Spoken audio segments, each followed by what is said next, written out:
Seguimos en Nada Personal, ya pasó media hora del programa y estoy con Julio Quintana, quien es militante, referente político del Partido Político Obrera.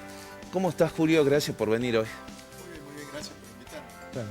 Bueno, la verdad que la crisis económica golpea mucho, hay cambios en el gabinete nacional, ¿no es cierto? Cambiaron los ministros, los ánimos están exacerbados, está un país convulsionado, tenemos los movimientos sociales, ¿no es cierto?, que piden una solución.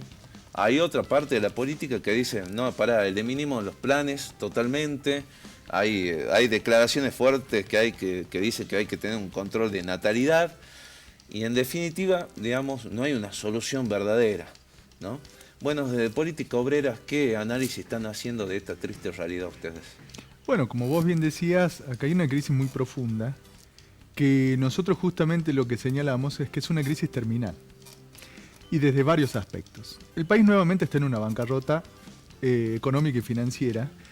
Los niveles de crecimiento que hoy en día el gobierno arguye para decir que acá hay una crisis de crecimiento, no toman en cuenta el nivel de endeudamiento que tiene el Estado, y no solamente el Estado como Tesoro Nacional, sino por ejemplo las provincias y el Banco Central de la República Argentina. Tomando el conjunto de esa deuda, el crecimiento del último periodo se ha dilapidado sobre todo lo que es la balanza comercial. Hubo un superávit de 15.000 millones de dólares el año pasado que se ha dilapidado. Y a la vez de ese crecimiento que ha producido enormes beneficios para todo un sector de empresarios del país, lo que se ha producido es un empobrecimiento histórico, es decir, como nunca antes de la clase obrera. Hoy en día no solamente es pobre un trabajador que no tiene un trabajo, es decir, un desocupado, sino un trabajador estable, no solamente de ciertos sectores privados, porque trabaja en negro, sino del propio Estado, trabajadores de convenio. Como los docentes, por Exactamente, sí. Hoy en día tenés una canasta de pobreza de 104.000 pesos. Y todos los días se va mucho más alta, ¿no es cierto?, por el nivel inflacionario que hay. Ahora, todos dicen, bueno, acá hay mucho gasto. El problema, entonces, es ajustar. Ajustemos los planes, dice, tomando esto que decías vos. Pero nadie dice que Guzmán, y después siguió Batakis, y hoy en día sigue el Banco Central y Massa emitiendo, bueno, ya no emitiendo estrictamente, pero en el periodo último de Guzmán y Batakis emitieron 1.200.000 millones de pesos. ¿Para qué? Para salvatar los títulos de deuda del famoso mercado local de capitales.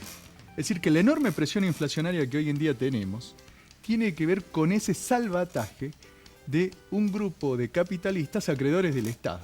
Ahora Massa viene y le ha propuesto a esos mismos capitalistas un canje, planteando un bono que va a tener un beneficio dual, o por inflación, o según la cotización del dólar, en el momento que se tengan que cobrar, qué es lo que esté mejor.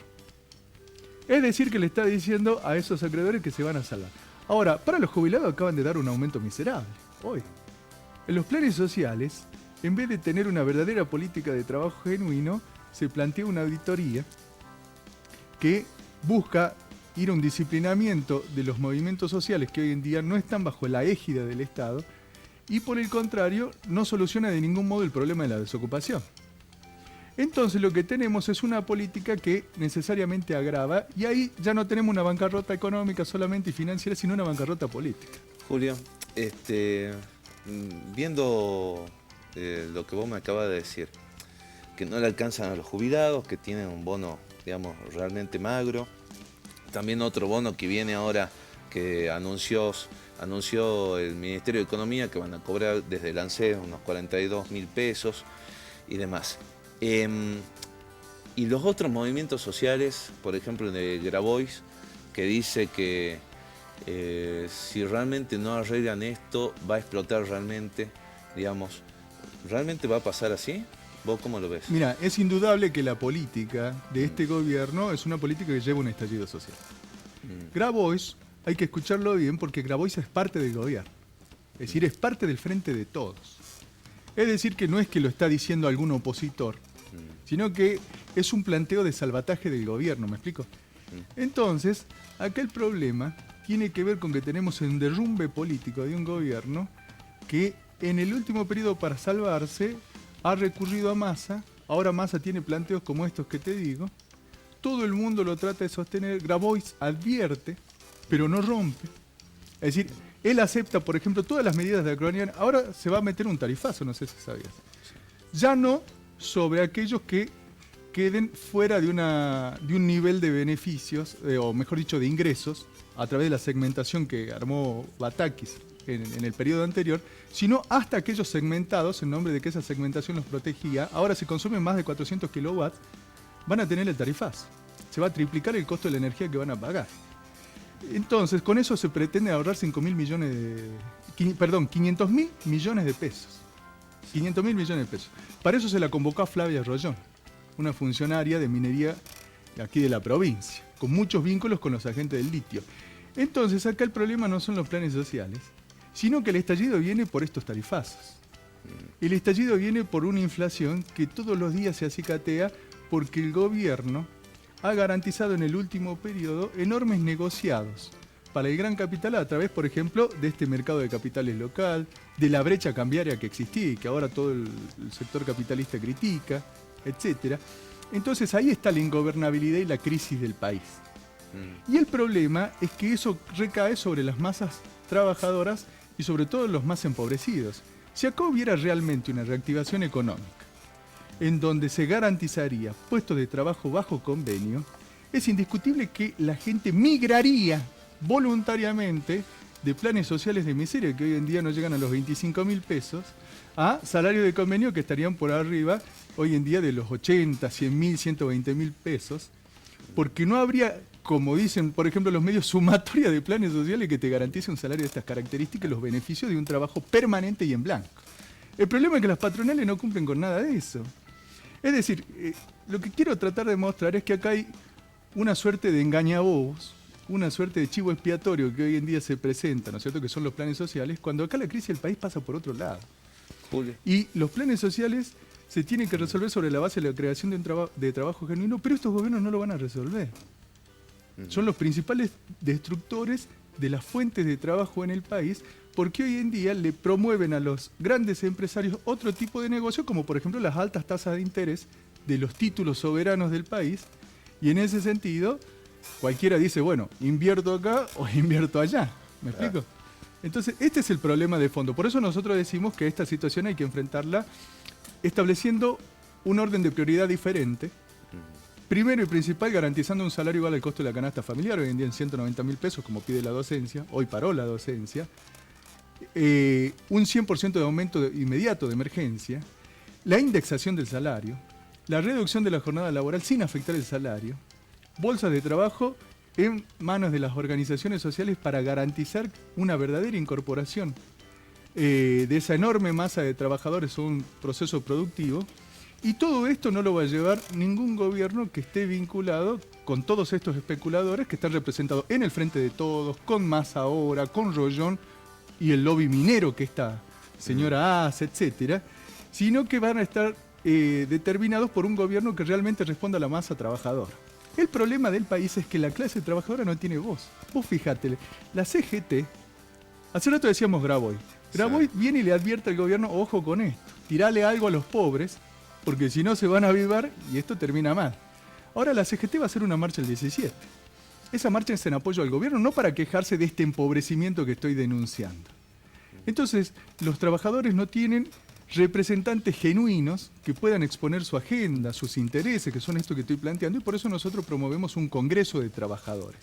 Es decir, que en los diferentes sindicatos, en las barriadas, haya una organización, una lucha por las reivindicaciones elementales que hoy en día hay que pelearlas ya, pero que se vaya coordinando esa lucha y se arme un escenario de discusión política. Política para que los trabajadores no sean extorsionados con el problema del estallido, sino que ellos mismos determinen cómo se afronta esta crisis fenomenal del país y digan cómo se sale. Este es el problema para nosotros. Julio, te quiero cambiar el ámbito. Vamos al aspecto más político y especialmente acá en Salta. El Partido Obrero, Polo Obrero, Política Obrera, el MST. Cada uno se ha dividido, ha tomado, digamos, su individualidad. cada uno, bueno, ha definido su postura y demás. Frente al gobernador Gustavo Sáenz, donde aparentemente no hay una oposición realmente. Está por ahí Juntos por el Cambio, pero bueno, hay muchísimos frentes, ¿no? Estuvo acá Rubén Correa del radicalismo y tiene problemas, digamos, para presentar ellos un candidato, ¿no? ¿Cómo se van a parar ustedes, política obrera, para las futuras elecciones y cómo ves el armado político que está haciendo el gobernador, porque está haciendo toda su conveniencia también, adelantamiento de las PASO, que adelantar las elecciones y demás? ¿Cómo lo estás viendo vos? No, en primer lugar, una precisión, si me permitís. Sí, sí. Nosotros no nos dividimos. No. Los compañeros que hoy en día conformamos política obrera, fuimos expulsados del Partido Obrero, 1.200 militantes con nuestro compañero dirigente histórico y fundador del Partido Obrero, Jorge Altamira, por haber establecido un debate. Divergente, sí, con la mayoría del partido. Entonces fuimos expulsados. Nosotros no nos dividimos. Nosotros consideramos que hay que debatir de todo lo que haya que debatir, defendiendo una unidad de acción, nunca de pensamiento. Entonces eso es una precisión, si me permites. Sí. Y ahora los compañeros del Partido Obrero, como tendencia histórica del Partido Obrero, nos organizamos en política obrera. En segundo lugar, Sáenz se acaba de comprar, podríamos decir, un gran problema con el ingreso de Rollón al gabinete de Massa y del Frente de Todos. Porque el gobierno del Frente de Todos está en pleno derrumbe. Y la tarea fundamental de Massa es patear los elementos más críticos de la situación para adelante para ver si pueden llegar al 2023 y discutir un rearmado. Pero vos imagínate, con el nivel inflacionario que hay, con la crisis internacional, la guerra en Ucrania, con el nivel de exasperación social que tenemos por el empobrecimiento masivo de la población, etcétera, acá todavía hay todo un trecho para recorrer de crisis que hay que ver cómo se desenvuelve. Mira, por ejemplo, hace rato escuchaba una nota a Carrió de Juntos por el Cambio y ella criticaba a Morales, criticaba a este, criticaba al otro. Es decir, tenemos un derrumbe al Frente de Todos. Tenemos un derrumbe de Juntos por el Cambio. Bueno, vos lo decías, vino Correa aquí y también expresó algo similar seguramente. Entonces, las grandes coaliciones del último periodo están todas en crisis. Ahora, uno dice, bueno, se abre una posibilidad electoral. Pero lo que hay que entender en este proceso es que acá la próxima elección, termine como se termine configurando, no representa un factor de salir. Esto es lo que hay que entender. Acá la salida va a estar determinada por si las grandes masas laboriosas del país, es decir, aquello que vivimos de nuestro trabajo, la clase obrera, los trabajadores, tomamos conciencia de que no podemos seguir delegando en aquellos que han hundido al país la acción y participación política, y para eso hay que desenvolver instancias de discusión política que para nosotros se tienen que dar ya, y no solamente a través del voto en algún momento que se tenga que votar. ¿Qué hay que discutir ya? Hay que discutir cómo se defiende ya el salario. Hay que discutir, por ejemplo, hoy en día se están por anular las paritarias en Argentina, no sé si vos sabías. Massa está por citar a la Unión Industrial Argentina, a las grandes cámaras patronales, a la burocracia sindical, y van a dar un aumento por decreto. Es decir, van a eliminar las paritarias, un derecho histórico conquistado con muchas luchas en la Argentina en nombre de la crisis. ¿Para qué? Para poder seguir confiscando el salario trabajador en torno a un proceso inflacionario que siempre es más alto que los aumentos que se dan. Y lógicamente ya lo que se acaba de anunciar hoy para los jubilados muestra que va a ser la misma línea para los trabajadores privados. Entonces, vos tenés ese fenómeno, ¿no es cierto? Hay que discutir ya. Ahora, si este gobierno no puede garantizar un salario igual al costo de la canasta familiar que saque a la masa de los argentinos de la pobreza, si no puede garantizar los trabajos genuinos y solamente una persecución y una estigmatización, de los desocupados, si no puede garantizar que nuestros jubilados salgan de la indigencia, porque hoy en día están en una situación de indigencia, hay que discutir con qué gobierno se garantiza esto. Eso es lo que tiene que discutir la clase obrera, y tiene que discutir los métodos como para poder frenar el ajuste actual, y cómo en el marco de la lucha por frenar el ajuste actual, cómo se impone un gobierno propio.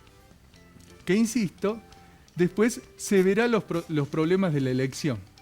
Pero si no se procesa esto, acá no hay elección que salve ni a este gobierno ni al país. Acá lo que necesita el país es que la clase obrera asuma un rol político, porque la clase obrera ha estado en los momentos decisivos de este país.